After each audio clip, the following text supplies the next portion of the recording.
नमस्कार मंडळी, मी आहे प्रमोद खरे आणि तुम्ही पाहत आहात आपलं चॅनल मी माझे आणि तुम्ही. मंडळी, आत्ता दिवाळी पाडव्याला रत्नागिरीला आमच्या एका नातेवाईकांच्या घरी जायचा योग आला आणि तिथे ती जी स्त्री होती त्या स्त्रीने आपल्या पतीला ओवाळलं आणि ती त्यांच्या पाया पडायला लागली. मला आश्चर्यच वाटलं. भद्र समाजामध्ये स्त्रिया या पुरुषांच्या किंवा नवऱ्यांच्या पाया पडत नाहीत आणि तसं करणं हे तार्किकदृष्ट्या आणि शास्त्रीयदृष्ट्याही चूक आहे. पत्नीनं पतीच्या कधीही पाया पडू नये. याचं कारण असं आहे की जेव्हा आपण कुणाच्या पाया पडतो तेव्हा त्याचं आयुष्य आपण घेत असतो. साधी गोष्ट आहे, लोक आशीर्वाद देतात की सुखी व्हा आणि धनधान्य समृद्ध व्हा वगैरे वगैरे वगैरे. पण हे आशीर्वाद खरे करण्याची ताकद त्यांच्यात असते का? नाही. त्यांच्या हातात, लोकांच्या हातात म्हणजे आपल्या हातात आपलं स्वतःचं असं काय आहे आयुष्य सोडल्यास? आणि म्हणून दीर्घमायुरारोग्यमस्तु हाच आशीर्वाद योग्य आहे. आता आपण ज्या वेळेला दुसऱ्याला दीर्घमायुरारोग्यमस्तु असा आशीर्वाद देतो त्यावेळेला आपण आपलं आयुष्य त्याला देत असतो. मग ज्या स्त्रीचं सौभाग्य हे पती आहे, सर्वस्व हे पती आहे, त्याला नमस्कार करून त्याचं आयुष्य घेऊन त्या स्त्रीनं आपल्या पतीचं आयुष्य कमी करायचं का? आता याच्या मागे पत्नीनं पतीला नमस्कार करणं याच्या मागे एक भ्रांत कल्पना दडलेली आहे. ती म्हणजे पती परमेश्वर. पती परमेश्वर हे एक मिथक किंवा हा एक काव्यबाज विचार हिंदू पुरुष जातीनं स्त्रीवरती लादलेला आहे, तिला आपल्या वर्चस्वाखाली ठेवण्यासाठी. आणि आमच्या स्त्रिया ज्या आहेत त्या विचार करत नाहीत. परंपरेने चालत आलंय म्हणून पडतायत पाया. तसं नाहीये. स्त्री आणि पुरुष किंवा पती आणि पत्नी हे समान आहेत. पती हा देव आहे ही संकल्पना कुठेही आपल्या संस्कृतीत नाही. ज्या वेळेला तुम्ही आता लग्न चालू असतात, लग्न संस्कार, आम्ही आता भटजी आहोत त्यामुळे लग्न लावायला जात असतो. तर लग्नामध्ये सप्तपदी नावाचा जो एक महत्वाचा सप्तपदी हा महत्वाचा विधी आहे. ती जी 7 पावलं चालतायत त्या 7 पावलं चालण्यामागे समजलं का की अर्थ काय आहे त्या मंत्रांचा हा कुणीही समजून घेत नाही. बहुजन समाजात तर भटजी धडाधड धडाधड 7 फेरे ही संकल्पना राबवताना दिसतात.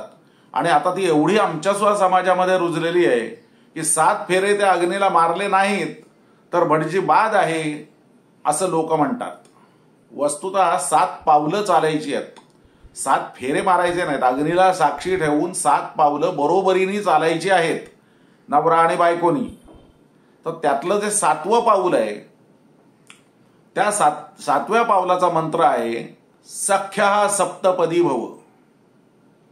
सख्या सप्तपदी भव म्हणजे काय तर साहचर्यानी मित्रत्वानी संसार करायचा आहे, मित्रत्वाने नांदायचं आहे. आपल्या दोघांचं नातं हे चांगल्या मित्रांचं असणार आहे. ते भेदभावाचं कमी जास्तपणाचं नाही.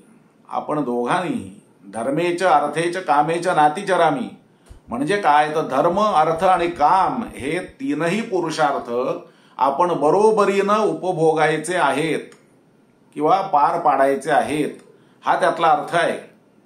आणि त्यामुळे पती हा परमेश्वर नाहीये, तर पती हा सखा आहे. आणि परमेश्वराच्या पाया पडतात, सख्याच्या पाया पडत नाहीत. हे लक्षात ठेवा. छत्रपती संभाजी महाराज माहिती असतील तुम्हाला, सध्या खूप म्हणजे मोठ्या महाराजांपेक्षाही संभाजीराजांचा उदो जास्त होतोय, हे माझं निरीक्षण आहे. माझं काही कोणावरती आक्षेप नाहीये. पण ते छत्रपती संभाजी महाराज हे संस्कृतचे चांगले जाणकार होते आणि त्यामुळे त्यांनी आपली जी पत्नी महाराणी येसूबाई, तर त्या येसूबाईंची जी राजमुद्रा बनवली होती, ती राजमुद्रा होती सखी राज्ञी जयती. त्यांनी तिला दासी म्हटलं नाहीये, तिला सखी म्हटलंय. सखी राणी आणि ती जयती म्हणजे तिचा विजय हो, अशी ती राजमुद्रा होती. आपल्या वाङ्मयामध्ये जर गेला तर महाकवी कालिदास, मला वाटतं स्वप्नवासव दत्तम या नाटकामध्ये त्यांनी स्त्रीची व्याख्या केलेली आहे. त्या व्याख्यामध्ये तो असं म्हणतो की गृहिणी सचिव हा सखी मिथा, प्रिय शिष्या ललित कला विधौ. स्त्री ही गृहिणी आहे आणि सचिव पण आहे, म्हणजे पतीला सल्ला देणारी आहे. पतीनं पत्नीचा चांगला सल्ला अभेरायचा नाहीये, ती पतीला सल्ला देते. तो जर परमेश्वर असेल तर ती पत्नीला त्या परमेश्वराला सल्ला कसा देईल? तो सर्वशक्तिमानच असेल, त्याला सल्ला द्यायची गरज नाही. पण कालिदास म्हणतो की गृहिणी सचिव हा, आणि पुढे म्हणतोय सखी मिथा, ती सखी आहे. लक्षात ठेवा, सखी आहे. आणि प्रिय शिष्या ललित कला विधौ, हे पुढचं जाऊ दे, पण तो सुद्धा स्त्रीला सखी म्हणतो. मग आपल्या सख्याच्या पाया पडून त्याचं आयुष्य आपण कमी करायचं का? विशेष करून बहुजन समाजामध्ये आम्ही जास्त करून जिथे सत्यनारायणाच्या पूजा वगैरे सांगायला जातो, तिथे ते जे पुरुष असतात त्यांना आपल्या बायकोकडून पाया पडून घ्यायची भारी हौस असते. अगदी ते आग्रहाने तिला सांगत असतात, पाया पड पाया पड, आणि ती पण लाजत लाजत पाया पडत असते. लक्षात ठेवा, तो पती हा परमेश्वर नाहीये, तो सखा आहे. त्याच्या पाया पडायची गरज नाही. फार तर मिठी मारा, चार चौघात नको, पण मिठी मारा, काही हरकत नाही. दोन मित्र नाही का मिठी मारून भेटत, तसं भेटायला काही हरकत नाही समारंभात सुद्धा. ज्ञानेश्वर महाराज जे आहेत, आता या ठिकाणी तिथेच रत्नागिरीला मी गेलो होतो, तिथे एकाने एक आक्षेप घेतला की मग आपण आई वडिलांच्या, आपल्या गुरूंच्या, आपल्या घरी जे मोठी माणसं येतात त्यांच्या पाया पडतो. तर त्याला शास्त्रीय आधार आहे. पुण्यावाचनामध्ये ज्या वेळेला वरुणाची पूजा होते त्यावेळेला तो वरुण ठेवल्यानंतर त्याच्यावरती आपण अक्षता क्षिपेत, अक्षता वाहायच्या असतात. काय म्हणून? मातृदेवो भव, पितृदेवो भव, आचार्य देवो भव, अतिथी देवो भव. लक्षात ठेवा, आई, वडील, आचार्य म्हणजे गुरु, आणि आपल्याकडे आलेले अतिथी म्हणजे जी मोठी माणसं आपल्या घरी येतात ती सगळी देवस्वरूप आहेत.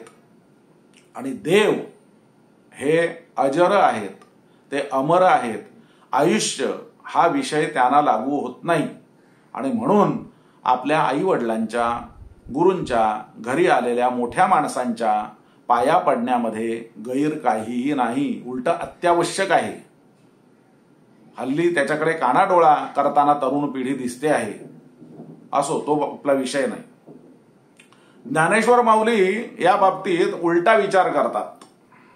ते म्हणतात की माणसं जशी मोठी होतात त्यांना मुळात लहान आणि मोठ्यांच्या पाया पडणं हेच चुकीचं वाटतं. आहे की नाही गंमत? माऊली म्हणतात की जवळजवळ वय वाढत जाये, प्रज्ञाबळ जिरवणी जाये. म्हणजे जसं वय वाढत जाईल तशी प्रज्ञा, बळ हे कमी कमी होत जातं, आणि त्याबरोबर आपलं इहलोकातलं आयुष्यही कमी होत जातं. ज्ञानेश्वर माऊली उलट मोजतात की ते म्हणतात की ज्यांचं इहलोकातलं आयुष्य जास्त आहे त्यांनी ज्यांचं इहलोकातलं आयुष्य कमी झालंय अशांच्या पाया पडणं हेच मला आश्चर्याचं वाटतं. आहे की नाही गंमत? तेव्हा हा प्रपंच मी इथेच थांबवतोय. तुम्हा सर्वांना पुन्हा एकदा सांगतो की स्त्रियांनी आपल्या पतीच्या पाया पडणं हे सर्वथा अशास्त्रीय आहे. तर ते शक्यतो म्हणजे शक्यतो नाहीच, ते टाळाच.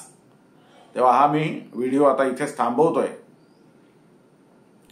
तुम्हाला हा व्हिडिओ आवडला असेल तर लाईक करा, शेअर करा मित्रमंडळींमध्ये. आणि हो, तुम्ही अजूनही आपलं चॅनल सबस्क्राईब करत नाही आहात, कृपा करून सबस्क्राईब न करता तुम्ही आमचे व्हिडिओ पाहता पण आमचं चॅनल सबस्क्राईब करत नाही, तर सबस्क्राईब न करता व्हिडिओ पाहणं हे म्हणजे थोडंसं बरं नाही वाटत. तेव्हा प्लीज सबस्क्राईब करा. त्याने मला अशा स्वरूपाचं व्हिडिओ करायला हुरूप येईल. धन्यवाद.